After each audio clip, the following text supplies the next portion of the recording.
പ്രിയപ്പെട്ട പ്രേക്ഷകരെ, സംയുക്ത തൊഴിലാളി യൂണിയന്റെ ദേശീയ പണിമുടക്ക് കേരളത്തിൽ പൂർണ്ണം സമാധാനപരം. KSRTCയും സ്വകാര്യ ബസ്സുകളും ഓട്ടോ ടാക്സി സർവീസുകളും ഇപ്പോൾ മുടങ്ങി. ചുരുക്കം സർവീസുകൾ മാത്രമാണ് KSRTC നടത്തുന്നത്. കടകമ്പോളങ്ങൾ അടഞ്ഞുകിടക്കുന്നു. കേരളത്തിലെ 5 ലുലു മാളുകളും ഇന്ന് തുറന്നു പ്രവർത്തിക്കില്ല. സർക്കാർ ജീവനക്കാരും ബാങ്ക് ഉദ്യോഗസ്ഥരും സമരത്തിൽ പങ്കെടുക്കുന്നു. പലയിടത്തും പ്രതിഷേധക്കാർ വാഹനങ്ങൾ തടഞ്ഞു. നെയ്യാറ്റിൻകരയിൽ ജോലിക്കെത്തിയ KSRTC ജീവനക്കാരെ സമരാനുകൂലികൾ തടഞ്ഞു. കോഴിക്കോട് യാത്രക്കാരെ ഓട്ടോറിക്ഷയിൽ നിന്നും ഇറക്കിയും വിട്ടു. അന്യ നാട്ടിൽ നിന്ന് വരുന്നതാണ്. നിങ്ങളെന്താ ചെയ്യും? നിങ്ങൾ പോയി പണിയൊക്കെ അങ്ങനെ നമ്മൾ ഈ നാട്ടിൽ നിങ്ങളെന്താ ചെയ്യും? പോയി പണിയൊക്കണം. അതൊന്നും പോകാറുണ്ട് പിന്നില്ലേ? എന്താ അത്? ഞാൻ നിങ്ങളോടൊന്നും മിണ്ടിയില്ലല്ലോ. ഞാനൊന്നും മിണ്ടിയില്ലല്ലോ. നീ എന്താ ഡോർ വർക്കണേ? ഇവിടുത്തെ ഓട്ടോ കയറിയിട്ട് ഇറങ്ങണ്ട വന്നോ? ഓട്ടോറിക്ഷ കയറുന്ന ഇറങ്ങാൻ പറഞ്ഞ എന്താ പറഞ്ഞവര്? അത് വിടണില്ല പോലും, പോകാൻ വിടണില്ല. പേഷ്യന്റിനൊക്കെ അങ്ങ് വന്നതാണ്, വിടണില്ല. പേടിച്ചോയോ? പേടിച്ച് നമ്മൾ ബാംഗ്ലൂരിൽ നിന്ന് വന്നതല്ലേ, നമുക്കറിയില്ല. സമരമാണെന്ന് അറിയത്തില്ല. ബാംഗ്ലൂർ ഇങ്ങനത്തെ പരിപാടി ഒന്നും ഇല്ലല്ലേ? ഒന്നുമില്ല. ദേശീയ പണി കൊടുക്കുകയാണെങ്കിൽ അവിടെ വണ്ടിക്ക് ഓടും. ഇങ്ങനത്തെ വണ്ടി ഇല്ല, വിടില്ല പറഞ്ഞിട്ട് ഒരു സംഭവം ഇല്ല അവിടെ. എന്തുണ്ടെങ്കിൽ വണ്ടി ഉണ്ടാവും. ആദ്യമായിട്ടാണ് ഇങ്ങനെ പെട്ടു പോകുന്നത്. നമ്മൾ 10 കൊല്ലം കഴിഞ്ഞിട്ടാണ് കേരളക്ക് വന്നിക്കണത്. അതൊരു സീരിയസ് ആണ് പറഞ്ഞ് വന്നതാ. നമുക്ക് അത്ര മലയാളം അറിയില്ല. പണിമുടക്ക് ദിവസത്തെ UDF ജാഥ മാറ്റിവെക്കണമായിരുന്നുവെന്നും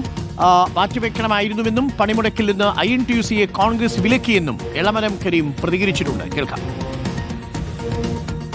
ഈ പണിമുടക്ക് കേന്ദ്ര ഗവൺമെന്റിന്റെ തൊഴിലാളി വിരുദ്ധ നയങ്ങൾക്കെതിരെ ദേശവ്യാപകമായി നടന്ന ഒരു പണിമുടക്കിന് ഇന്ത്യൻ നാഷണൽ കോൺഗ്രസ് പിന്തുണ പ്രഖ്യാപിച്ചിട്ടുണ്ട്. ആ പണിമുടക്ക് ദിവസം രാഷ്ട്രീയമായി UDF ഒരു ജാഥ പ്രതിപക്ഷ നേതാവിൻ്റെയും UDF നേതാക്കളുടെയും നേതൃത്വത്തിൽ നടക്കുന്നത് ഈ പണിമുടക്കിനെ അപമാനിക്കലാണ്. പണിമുടക്കുയർത്തുന്ന തൊഴിലാളികളുടെ വികാരത്തെ അംഗീകരിക്കുന്നില്ല ഞങ്ങൾ എന്ന ഒരു പ്രതികരണമാണ് അല്ലെങ്കിൽ സന്ദേശമാണ് അവർ നൽകുന്നത്. അല്ലെങ്കിൽ ഇന്നൊരു ദിവസം മാറ്റിവെച്ചെന്ന് കരുതി ഒരു തെരഞ്ഞെടുപ്പിനെയും ഇത് ബാധിക്കാൻ പോകുന്നില്ല. ദീപക് മോഹനുണ്ട് കൽപ്പറ്റയിൽ നിന്നും. ഒപ്പം സോണൽ കൃഷ്ണ ഇപ്പോൾ മറ്റൊരിടത്ത് നിന്ന് ഗോവിന്ദമാഷ് പങ്കെടുക്കുന്ന മാർച്ചിലുണ്ട്. പക്ഷേ ഇന്ന് മാർച്ച് മാറ്റിവെച്ചിട്ടുണ്ട് LDF-ൻ്റേത്. റഹീസ് റഷീദ് തിരുവനന്തപുരത്ത് റൂറലിൽ നിന്നും, ജയശങ്കർ കൊല്ലം നഗരസഭയിൽ നിന്നും, പ്രവീൺ പത്തനംതിട്ട ചുമട്ടുതൊഴിലാളി വിശ്രമ കേന്ദ്രത്തിൽ നിന്നും, മനീഷ് മഹിപാൽ ലുലു മാളിന് മുന്നിൽ നിന്നും, സിനോജ് തോമസ് കോഴിക്കോട് നിന്നും, നോബൽ മാരിക്കാരൻ ദില്ലിയിൽ നിന്നും തത്സമയം ചേരുന്നുണ്ട്. ഞാൻ ആദ്യം ദീപക് മോഹനിലേക്ക് പോകുന്നു. ദീപക് മോഹൻ, കൽപ്പറ്റയിൽ നിന്നാണ് ഇന്ന് ആദ്യം കുറച്ച് ആക്റ്റീവായിട്ട് വാഹനങ്ങൾ തടയുന്ന ദൃശ്യങ്ങൾ നമ്മൾ കണ്ടത്. അതിലൊരു സിമന്റ് ലോറി തടയുന്നത് കണ്ടു. ദൂരെ നിന്ന് വന്ന KSRTC സ്വിഫ്റ്റ് ബസ്സുകൾ തടഞ്ഞെങ്കിലും പിന്നീട് അവ കടത്തിവിടുന്നതും കണ്ടു. വയനാട്ടിലും ഒക്കെ പൂർണ്ണമല്ലേ പണിമുടക്ക്?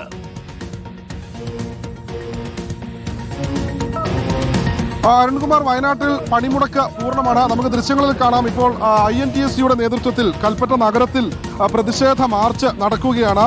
രാവിലെ 8 മണിയോടുകൂടി തന്നെ കൽപ്പറ്റയിലെ പല ഭാഗങ്ങളിലുമൊക്കെ തന്നെ പണിമുടക്ക് അനുകൂലികൾ എത്തി ചില വാഹനങ്ങളൊക്കെ തടഞ്ഞിട്ടു. 10 മിനിറ്റിലേറെ തടഞ്ഞിട്ടതിന് ശേഷം പിന്നീട് വാഹനങ്ങൾ കടത്തിവിടുന്ന ഒരു സാഹചര്യമാണ് കൽപ്പറ്റയിലുള്ളത്. അതോടൊപ്പം ബത്തേരിയിലും മാനന്തവാടിയിലും CITU, INTUC, AITUC തുടങ്ങിയ സംഘടനകളുടെ പ്രവർത്തകർ ചില വാഹനങ്ങൾ തടഞ്ഞിടുന്നൊരു സാഹചര്യം ഉണ്ടായി. ചരക്ക് ലോറികൾ തടഞ്ഞിട്ടു. അല്പം മുൻപ് കൽപ്പറ്റയിൽ ചെറിയൊരു പ്രതിഷേധം ഉണ്ടായതും നമ്മൾ കണ്ടു. ഏതായാലും ഇന്നിപ്പോൾ കൽപ്പറ്റയിൽ കടകമ്പോളങ്ങളെല്ലാം തന്നെ പൂർണ്ണമായി അടഞ്ഞു കിടക്കുന്ന ഒരു അവസ്ഥയാണ്. അവശ്യ സർവീസുകൾ, മെഡിക്കൽ ഷോപ്പ് പോലെയുള്ള കടകൾ അല്ലെങ്കിൽ ചെറിയ ചായക്കടകളൊക്കെ പ്രവർത്തിക്കുന്നുണ്ട്. അവയൊന്നും അടപ്പിച്ചിട്ടില്ല. അതോടൊപ്പം അവശ്യ സർവീസുകൾ, ശബരിമല സർവീസ് പോലെയുള്ള വാഹനങ്ങൾ അന്യ സംസ്ഥാനത്ത് വരുന്ന വണ്ടികളൊക്കെ കടത്തിവിടുന്നുണ്ട്.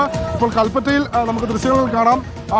UDTF-ന്റെ നേതൃത്വത്തിലുള്ള മാർച്ചാണ് കൽപ്പറ്റ നഗരത്തിൽ നടക്കുന്നത്. തൊട്ടു പിറകിലായി ഒരു ലോറി വരുന്നുണ്ട്. ആ ലോറി എന്ന് പറയുന്നത് കർണാടകയിൽ നിന്ന് വരുന്നതാണ്. ഇതേപോലെ നിരവധി വാഹനങ്ങൾ, പ്രത്യേകിച്ച് കർണാടകയിൽ നിന്നൊക്കെ വരുന്ന ചരക്ക് ലോറികൾ തടഞ്ഞിടുന്നൊരു സാഹചര്യമുണ്ട്. അതോടൊപ്പം രാവിലെ 3 KSRTC ബസ്സുകൾ, ദീർഘദൂര KSRTC ബസ്സുകൾ ബാംഗ്ലൂരിൽ നിന്ന് കോഴിക്കോടേക്കൊക്കെ വരുന്ന വാഹനങ്ങൾ കടത്തിവിട്ടിരുന്നു. ഏതായാലും പണിമുടക്ക് പൂർണ്ണമാണ് വയനാട്ടിൽ എന്ന് തന്നെ പറയാം. അരുൺ, ഓക്കെ. ഒരു ഭാഗത്ത് പ്രേക്ഷകർ കാണുന്നത് ശിവൻകുട്ടി മിനിസ്റ്റർ ജാഥ നടക്കുന്ന സ്ഥലത്തേക്ക് നടന്നു വരുന്നതാണ് ഓഫീസിൽ നിന്ന്. ഇനി പ്രേക്ഷകർക്ക് മറ്റൊരു ദൃശ്യം കാണാം. അത് പലയിടങ്ങളിൽ നിന്നുള്ള ദൃശ്യങ്ങൾ തത്സമയം പ്രേക്ഷകർക്ക് കാണാം. സോണൽ കൃഷ്ണ ഇപ്പോൾ MV ഗോവിന്ദൻ മാഷ് പങ്കെടുക്കുന്ന മാർച്ചിലുണ്ട്. അത് LDF-ന്റെ മാർച്ചല്ല, പകരം ഈ പണിമുടക്കുമായി ബന്ധപ്പെട്ട മാർച്ചിലാണ് ഗോവിന്ദൻ മാഷ് അടക്കമുള്ളവരുള്ളത്. അവിടെ സോണലുണ്ട്. Sonal, good morning Sonal. ഇപ്പോൾ മാർച്ച് തുടങ്ങിയോ? പണിമുടക്കുമായി ബന്ധപ്പെട്ടുകൊണ്ടുള്ള പ്രതിഷേധം ഇന്ന് LDF-ന്റെ വികസന മുന്നേറ്റ ജാഥ നിർത്തിവെച്ചിട്ടുണ്ട്. UDF-ന്റെ പുതിയുഗ യാത്ര പക്ഷേ നിർത്തിവെച്ചിട്ടുമില്ല, അല്ലേ? തീർച്ചയായിട്ടും ഇപ്പോൾ ഗോവിന്ദ മാഷ് പങ്കെടുക്കുന്ന ഈ ദേശീയ പണിമുടക്കിനോട് ഐക്യദാർഢ്യം പ്രഖ്യാപിച്ചുള്ള റാലിയാണ് കോട്ടക്കൽ ബസ് സ്റ്റാൻഡിലേക്ക് എത്തിയിരിക്കുന്നത്. ഇവിടെയാണ് ഇതിൻ്റെ ഒരു സമാപനം എന്ന വണ്ണം അറേഞ്ച് ചെയ്തിട്ടുള്ളത്. മാഷ് ഉൾപ്പെടെ, ഗോവിന്ദ മാഷ് ഉൾപ്പെടെ ഈ വേദിയിലുണ്ട്. വലിയ ജനപങ്കാളിത്തം ഇതുമായി ബന്ധപ്പെട്ട് ഉണ്ട് എന്നുള്ളതാണ് നമുക്ക് ആവർത്തിച്ച് പറയേണ്ടത്. ഈ ദേശീയ പണിമുടക്ക് മലപ്പുറം ജില്ലയെ സംബന്ധിച്ച് പൂർണ്ണമാണ് എന്ന് നമുക്ക് പറയേണ്ടി വരുന്നു. ആ കടകമ്പോളങ്ങളെല്ലാം തന്നെ പൂർണ്ണമായി അടഞ്ഞു കിടക്കുന്ന ഒരു സാഹചര്യമുണ്ട്. പ്രൈവറ്റ് ബസ്സുകളൊന്നും തന്നെ ഇന്ന് സർവീസ് നടത്തിയിട്ടില്ല. ബസ് സ്റ്റാൻഡിൽ വെച്ചാണ്, കോട്ടക്കൽ ബസ് സ്റ്റാൻഡിൽ വെച്ചാണ് ഈ പരിപാടി നിലവിൽ സംഘടിപ്പിച്ചിട്ടുള്ളത്. റാലിയായി വന്ന് സമാപനം എന്ന വണ്ണം കോട്ടക്കൽ ബസ് സ്റ്റാൻഡിൽ വെച്ച് ഇതിൻ്റെ സമാപന ചടങ്ങുകൾ അറേഞ്ച് ചെയ്തിട്ടുണ്ട്. ഗോവിന്ദ മാഷാണ് ഈ റാലിക്ക് നേതൃത്വം നൽകിയിരുന്ന LDFന്റെ ജാഥ ഇന്ന് മലപ്പുറം ജില്ലയിലാണ്. പക്ഷേ ജാഥ മാറ്റിവെക്കുന്ന ഒരു സാഹചര്യം കൂടി ഇന്ന് ഉണ്ടായിട്ടുണ്ട്. അതിൻ്റെ ഭാഗമായിട്ട് തന്നെയാണ് ഇന്ന് ഈ ദേശീയ പണിമുടക്കിന് ഐക്യദാർഢ്യം പ്രഖ്യാപിച്ചുകൊണ്ട് ഒരു റാലിയുമായിട്ട് ഇടത് തൊഴിലാളി യൂണിയൻ രംഗത്തെത്തുന്ന സാഹചര്യം ഉണ്ടായിട്ടുള്ളത് എന്നുള്ളതാണ് പ്രധാനമായി പറയേണ്ടത്. എന്തായാലും സ്വകാര്യ ബസ്സുകളും ഓട്ടോ ടാക്സി തൊഴിലാളികൾ ഉൾപ്പെടെ ഈ ദേശീയ പണിമുടക്കുമായി ബന്ധപ്പെട്ട ഈ റാലിയുടെ ഭാഗമായിട്ടുണ്ട് എന്നുള്ളത് നമുക്ക് ആവർത്തിച്ച് പറയേണ്ടതാണ്. എന്തായാലും ദേശീയ പണിമുടക്ക് മലപ്പുറം ജില്ലയെ സംബന്ധിച്ച് പൂർണ്ണമാണ്. എല്ലാ തലത്തിലും കടകമ്പോളങ്ങൾ അടഞ്ഞു കിടക്കുന്നുണ്ട്. ആവശ്യ സാധനങ്ങളുടെ കടകൾ മാത്രമാണ് നിലവിൽ തുറന്ന് പ്രവർത്തിക്കുന്നുള്ളത്. അത്യാവശ്യക്കാർക്ക് പോകാനുള്ള എല്ലാ സംവിധാനങ്ങളും ഒരുക്കിയിട്ടുണ്ട് എന്നുള്ളതും ഈ പണിമുടക്ക് നടത്തുന്ന ആളുകൾ പറയുന്നുണ്ട്. രോഗികളെയും അതുപോലെ തന്നെ ഇതുമായി ബന്ധപ്പെട്ട് യാത്ര ചെയ്യുന്നവരെയൊക്കെ തന്നെ പൂർണ്ണമായിരിക്കും അവർക്ക് യാത്ര ചെയ്യാൻ വേണ്ട സൗകര്യങ്ങൾ ഒരുക്കിയിട്ടുണ്ട് എന്നുള്ളതാണ് മലപ്പുറം ജില്ലയെ സംബന്ധിച്ച് പറയാനുള്ളത്. എന്തായാലും പ്രതികരണം എടുക്കാവുന്നതാണ്. അവിടെ UDFന്റെ ജാഥ നിർത്തിയിട്ടില്ല. അക്കാര്യത്തിലുള്ള പ്രതികരണം വേണം. ഇളവരം കരീം നേരത്തെ പ്രസംഗിച്ചു. ഈ പണിമുടക്കിനെ അനുകൂലിക്കുമ്പോഴും UDF പുതിയുഗ യാത്ര നിർത്തിവെച്ചില്ല എന്നുള്ളത് CITU വലിയ ആക്ഷേപമായി ഉന്നയിക്കുന്നുണ്ട്. പാർട്ടി സെക്രട്ടറിയോട് കൂടി പ്രതികരണം കിട്ടിയാൽ നന്നായിരിക്കും ഈ വിഷയത്തിൽ. തീർച്ചയായിട്ടും അരുൺകുമാർ, നമുക്ക് പ്രതികരണം തേടാവുന്നതാണ്. പക്ഷേ നിലവിൽ പണിമുടക്കിന്റെ സാഹചര്യത്തിൽ UDF യാത്രയുമായി ജാഥയുമായി മുന്നോട്ട് പോവുകയാണ്. നമ്മൾ ജാഥ മാറ്റിവെക്കുകയാണ്. എന്താണ് പ്രതികരിക്കാനുള്ളത്?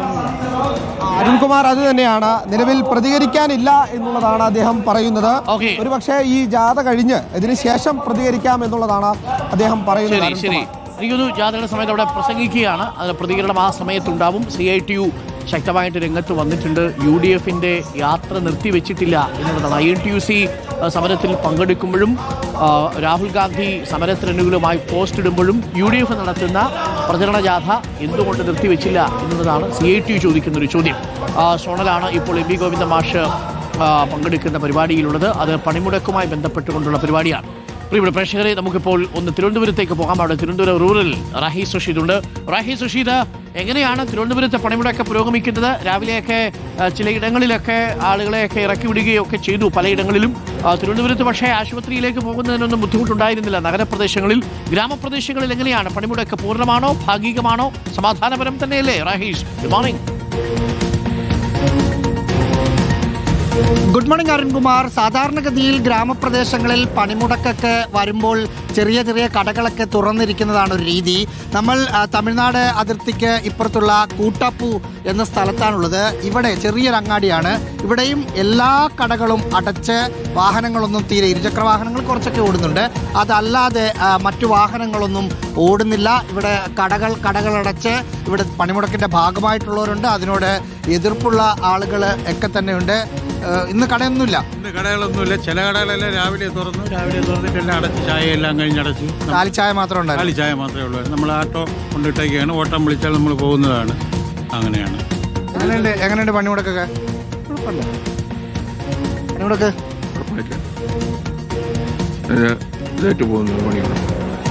പിന്നെ എല്ലാ സംഘടനക്കാരും ഉണ്ടെന്ന് തോന്നുന്നല്ലേ? ചേട്ടൻ ഏത് സംഘടന? CPM-ന്റെ. പണിമുടക്ക് സമാധാനപരമായിരിക്കും. വണ്ടിയൊന്നും തടയൊന്നുമില്ലല്ലോ? ഇല്ല. എല്ലാവരും അത്യാവശ്യം ഓടിക്കോട്ടെ. ചേട്ടൻ BJP-യുടെ പണിമുടക്ക് വേണ്ടാന്നുള്ള നിലപാടാണോ? ഇല്ലല്ല, അങ്ങനെയൊന്നുമില്ല. അത് നമ്മളിവിടെ രാഷ്ട്രീയം എന്ന് പറഞ്ഞാൽ അങ്ങനെ കറളഞ്ഞ രാഷ്ട്രീയക്കാരൊന്നുമില്ല. സ്വാഭാവികമാണ്. ഇവിടെ കട തുറന്നാൽ വണ്ടി ഓടുന്നുണ്ട്, ഓട്ടോകൾ ഓടുന്നുണ്ട്. അത്യാവശ്യ സർവീസുകളെല്ലാം ഓടുന്നതിന് തടയുകയോ കാര്യങ്ങളൊന്നുമില്ല. കാരണം പരസ്പരം കാണേണ്ടവരാണ്. ഇവിടെ നിന്ന് CPM BJP പണിമുടക്കിന് പിന്തുണയില്ലെങ്കിലും മാനസികമായി നമ്മൾ പിന്തുണയ്ക്കണം. അല്ല, പിന്തുണ എന്ന് പറയുന്ന അങ്ങനെ മാനസികമായ പിന്തുണ എന്ന് പറയാനായിട്ട് നമുക്കുടേതായ ഒരു രാഷ്ട്രീയമില്ലേ. അപ്പോൾ അതനുസരിച്ച് കുഴപ്പമില്ല. നടത്തുന്നതിൽ നമ്മൾ ഏത് സംഘടന അതാണ് അരുൺകുമാർ. പുള്ളൊരു BJP-യുടെ ഇവിടുത്തെ ആക്റ്റീവായ പ്രവർത്തകരാണ്. പക്ഷേ പണിമുടക്ക് വേണം എന്ന നിലപാടുള്ള ചേട്ടൻ പണിമുടക്ക് നല്ല പൂർണ്ണമാണ്. അത് പോയിട്ട് കടകൾ അടച്ചതിന് നമുക്ക് വലിയ എതിർപ്പുണ്ട്. നേരത്തെ എന്നോട് പറഞ്ഞു സിഗരറ്റൊന്നും ബീഡിയൊന്നും കിട്ടുന്നില്ല. അത് തന്നെ നമ്മൾ സിഗരറ്റ് വലിക്കുന്നവനാണ് ഒരു കടയില്ല. പണിമുടക്കാന്ന് പറഞ്ഞ് ഇന്നലെ അങ്ങ് വാങ്ങി സ്റ്റോക്ക് ചെയ്താൽ പോരായിരുന്നോ? വാങ്ങി വെക്കാന്ന് ചോദിച്ചാൽ തക്ക സമയമാകുമ്പോൾ 2-ാം തീയതി എന്ന് പറഞ്ഞ് മനിഞ്ഞാന്നാണ് നമ്മളിത് അറിഞ്ഞത്. എല്ലാവരും എന്ന് പറയുന്നത് എല്ലാ കടയും ഇവിടെ തുറക്കുന്നതാണ്. കുടപ്പുട്ടിലാണെങ്കിൽ ഫുള്ള് കട തുറന്ന് ഇരിപ്പുണ്ട്. ചേട്ടാ INTUC-കാരാണോ കോൺഗ്രസ് ആണോ? ഞാൻ കോൺഗ്രസ് ആണ്. INTUC-ലുണ്ടോ അതോ? INTUC അല്ല. INTUC എന്ന് പറഞ്ഞാൽ ഞാൻ തേക്കോറ വാർഡിലെ നമ്പറുമാണ്. ഏത് വാർഡ് മെമ്പറാണ്. വാർഡ് മെമ്പറാണ്. പക്ഷെ കോൺഗ്രസ് ഒക്കെ ഇതിനെ പിന്തുണയ്ക്കാം. അപ്പൊ ഇന്നൊരു ദിവസം ഒരു വീഡിയോ സിഗരറ്റൊന്നും ഇല്ലെങ്കിലും ഒന്ന് സമാധാനിക്കാം. അല്ല, ഇത് എന്തിനു വേണ്ടിയാണിത്? നാട്ടുകാർക്കൊരു പ്രയോജനമില്ല. ഭയങ്കര വിരോധാഭാസമാണ്. കോൺഗ്രസിന്റെ പ്രതിനിധിയായിട്ടുള്ള ആള് പണിമുടക്കിന് എതിരാണ്. BJPയുടെ പ്രതിനിധിയായിട്ടുള്ള ആള് ആ പാർട്ടി പണിമുടക്കിന് എതിരാണെങ്കിലും അനുകൂലമാണ്. അത്തരം ചില വിചിത്രമായ കാഴ്ചകളൊക്കെ ഇങ്ങനെ ഗ്രാമപ്രദേശം. BJP-ക്കാരനാണ് ആട്ട ഓട്ടിച്ചോട്ട് പോണത്. പുള്ളി പണിമുടക്കിനോട് അനുകൂലമാണ്. BJP എതിരാണെങ്കിലും പുള്ളി വണ്ടി എടുക്കാൻ പാടില്ല. അവന്റെ വണ്ടി എടുക്കാൻ പാടില്ല. പക്ഷെ നിങ്ങൾ കോൺഗ്രസ് ഈ പണിമുടക്കിനെ അനുകൂലിക്കുകയാണ്. അനുകൂലം തന്നെ. ഇന്ന് ആട്ടം എടുക്കാൻ പാടില്ല. അവന്റെ ഓട്ടമാണ് സ്വന്തമായിട്ട് ഓടുന്നത്. അനുകൂലമാണെങ്കിൽ അതിന് വേണ്ടി ആട്ടം എടുക്കാൻ പാടില്ല. അങ്ങനെ വെറും തമാശയുള്ള രസകരമായ അങ്ങാടിയിൽ നല്ല തമാശ എന്ന് പറഞ്ഞാൽ നല്ല ഒറിജിനൽ തമാശ. അതല്ല, ഇതൊന്നും കാര്യമില്ല. ഇതിലൊന്നും ഒരു കാര്യമില്ല. നമുക്ക് ഇതിന് എതിർപ്പില്ല, ഒന്നുമില്ല ചേച്ചി. ഓക്കെ, അവിടെ തർക്കമായി. ഓട്ടോറിക്ഷ എടുക്കരുത്, പണിമുടക്ക്. ചുമ്മാ രസമുള്ള ഒരു നാട്ടിൻപുറത്തെ അങ്ങാടി. ഓക്കെ, കൊള്ളാം, കൗതുകം. താങ്ക് യു റഹീസ്, അത് ഗംഭീരായി. എന്തായാലും പ്രിയപ്പെട്ട പ്രേക്ഷകരെ, അതൊരു BJP-കാരനാണ്. പക്ഷേ BJP-കാരന് ഈ സമരത്തെ പിന്തുണയ്ക്കണമെന്നുണ്ട്. പക്ഷേ പാർട്ടിയാണെങ്കിൽ സമരത്തെ പിന്തുണയ്ക്കുന്നില്ല. അപ്പോൾ അത് കാരണം പുള്ളി സമരത്തെ പിന്തുണയ്ക്കാൻ പാർട്ടിയേ ഉള്ളേ. എന്നാൽ കോൺഗ്രസിലെ ഒരു കക്ഷിക്ക് സമരം ഇഷ്ടമല്ല, പക്ഷേ പാർട്ടി പിന്തുണയ്ക്കുന്നുണ്ട്. അതാണ് സംഭവം. അപ്പോൾ അതൊക്കെയാണ് നഗരങ്ങളിലുള്ള കാഴ്ചകൾ. ഗ്രാമങ്ങളിലുള്ള കാഴ്ചകളൊക്കെ വ്യത്യസ്തങ്ങളായ കാഴ്ചകളാണ്. വളരെ നിഷ്കളങ്കരായ മനുഷ്യരല്ലേ, അങ്ങനെ നമ്മളതിനെ കണ്ടാൽ മതി.